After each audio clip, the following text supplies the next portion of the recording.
I'm curious as to your thoughts about this one. So, ESPN.com ranked all of the NFL rosters.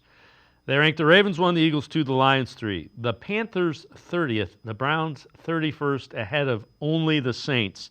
They say the biggest strength is edge rusher, biggest weakness is quarterback, and the X factor for 2025 is the entire rookie class. Again, I know they're a 3-win team. I know they were picking second, and I know their quarterback position's a mess. But I still think there's about 7 or 8 teams whose roster that they're better than pretty significantly. Yeah, absolutely. I agree with you there, Dave. ESPN and PFF have the Browns rated, the roster rated very low this season. And I think most of that is in regard to what took place last year on the field. And, you know, I I still think that last year was an anomaly in what happened in the lead up to the season with the coaching staff and all of that took place.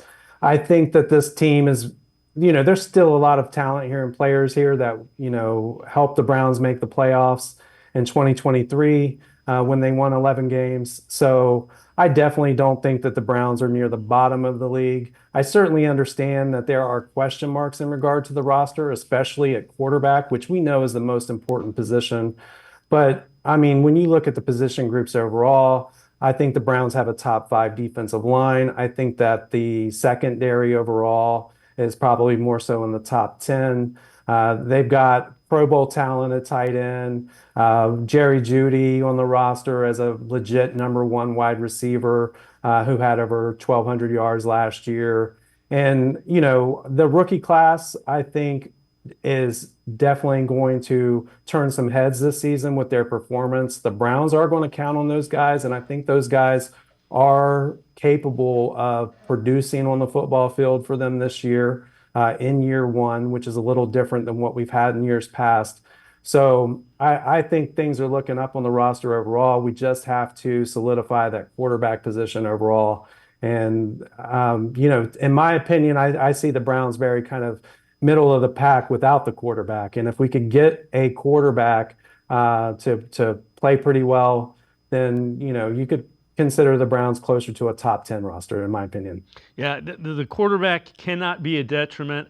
I think they're spot on with the X factor being the rookie class. But I do like the rookie class, and I think there's going to be 4 or 5 guys that are pretty significant contributors from that class. Yeah, absolutely. And, I think, of course, the Judkins situation really, really puts a damper on it right now, and overall. But, you look at Harold Fannin, I think Dylan Sampson's going to be able to really produce. He was the SEC Offensive Player of the Year last year. And I mean, I think he just turned 21 years old.